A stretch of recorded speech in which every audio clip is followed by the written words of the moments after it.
Bonjour, donc aujourd'hui on va étudier un texte de Bergson tiré de La pensée et le mouvant et tiré plus précisément de l'introduction, deuxième partie, qui s'appelle De la position des problèmes.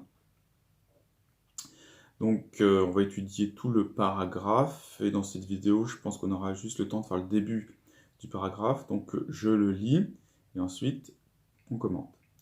Rien de précis au contraire dans la conversation, qui est la source ordinaire de la critique. D'où viennent les idées qui s'y échangent? Quelle est la portée des mots? Il ne faut pas croire que la vie sociale soit une habitude acquise et transmise.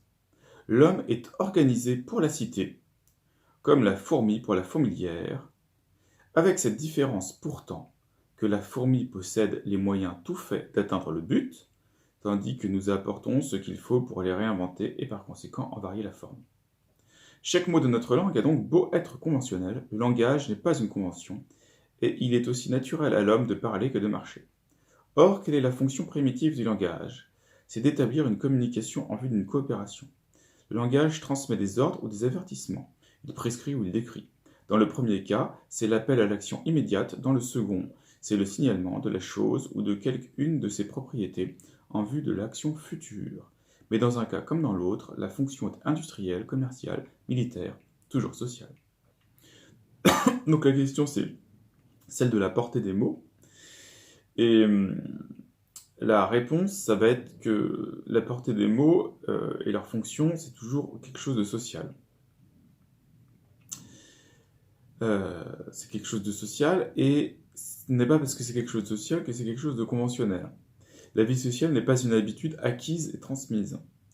L'homme est organisé pour la cité naturellement, comme la fourmi pour la fourmilière.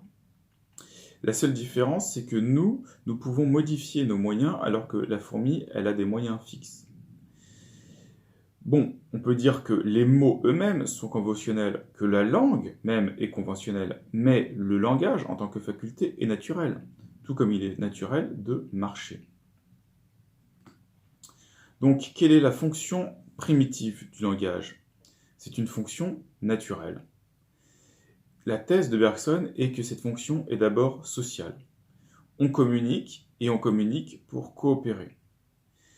La communication, c'est d'abord des ordres et des avertissements. Elle se situe en deux temps.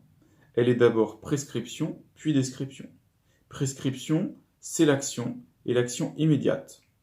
Ensuite, on va décrire, mais pour signaler une chose en vue d'une action future. Donc, la fonction, qu'elle soit prescriptive ou descriptive, va être par exemple industrielle, commerciale, militaire. Industrielle, passer une commande. Commerciale, eh bien, vendre un produit. Militaire, donner un ordre pour une attaque par exemple. Et de manière générale, la fonction est toujours sociale.